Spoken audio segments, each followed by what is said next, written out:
అంటే 9th August 2024 at 11 AM morning మనకి లోతుగట్ట breach దగ్గర ఇన్ఫర్మేషన్ ఉంటే ఎస్ఐ అన్నవరం అండ్ టీం అక్కడ వెళ్ళి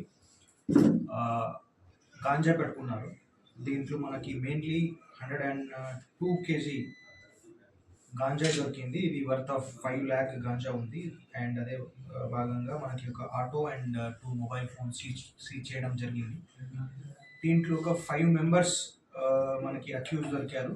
మర్రి శివారావు అని, చిక్కం ప్రసాద్, కుండేటి నాగేశ్వరరావు అని, ఎల్లటి అర్జున్ అని, కొప్పగి శ్రీనుబాబు అని. సో ఈ 5గురు కూడా ఈ ఒడిశా చిత్రకొండ పొదంజోలా అని విలేజ్ నుంచి ఈ గాంజా ఏదైతే ఉందో ఇది తీసుకువచ్చారు.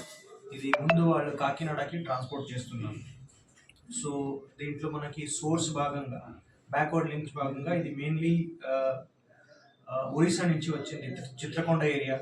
సో ఆ ఏరియాలో చాలా కేసెస్ కూడా దొరుకుతున్నాయి. సో ఈ సోర్స్ ఏరియా ఏదైతే ఉందో దానిపైన మనం ఎక్కువ ఫోకస్ పెడుతున్నాము.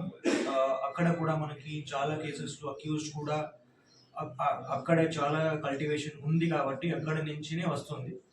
సో దీని భాగంగా మన ఎస్పీ సార్ కూడా ఈ చిత్రకొండ ఏరియా డిస్ట్రిక్ట్ ఎస్పీ సార్తో కూడా మాట్లాడారు. సో అక్కడ మనం స్పెషలీ ఇది ఒక హాట్స్పాట్ లాగా కన్సిడర్ చేసేసి అక్కడ ఏదైతే కల్టివేషన్ ఉందో ఆ కల్టివేషన్ని డిస్ట్రక్షన్ చేయడం కోసం మాట్లాడాము.